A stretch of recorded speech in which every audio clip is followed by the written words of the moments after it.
இயக்குனர் ஷங்கரின் இயக்கத்தில் ராம் சரண் நடிக்கும் கேம் சேஞ்சர் படத்தின் படப்பிடிப்பு ஹைதராபாத்தில் உள்ள ராமோஜிராவ் பிலிம் சிட்டியில் நடைபெற்று வருகிறது.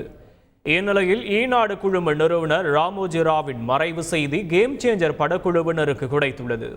இதையடுத்து இயக்குனர் ஷங்கர், நடிகர் ராம் சரண் உள்ளிட்ட கேம் சேஞ்சர் படக்குழுவினர் அனைவரும் ராமோஜிராவின் மறைவுக்கு சில நிமிடங்கள் மௌன அஞ்சலி செலுத்தினர். ஈநாடு மற்றும் ராமோஜிராவ் பிலிம் சிட்டி நிறுவனர் ராமோஜிராவ் மறைந்த நிலையில் அவரது உடலுக்கு பிரபல இயக்குனர் ராஜமௌலி நேரில் கண்ணீர் அஞ்சலி செலுத்தினார். தொடர்ந்து எக்ஸ் தளத்தில் பதிவிட்டுள்ள அவர், ராமோஜிராவ் பல துறைகளில் பல நிறுவனங்களை உருவாக்கி பலருக்கு முன்மாதிரியாக விளங்குவதாக தெரிவித்துள்ளார். மேலும் ராமோஜிராவுக்கு பாரத ரத்னா விருது வழங்கி கௌரவிக்க வேண்டும் என்றும் மத்திய அரசிடம் கோரிக்கை விடுத்துள்ளார். செய்திகளை உடனுக்குடன் தெரிந்து கொள்ள உடனே சப்ஸ்கிரைப் பண்ணுங்க.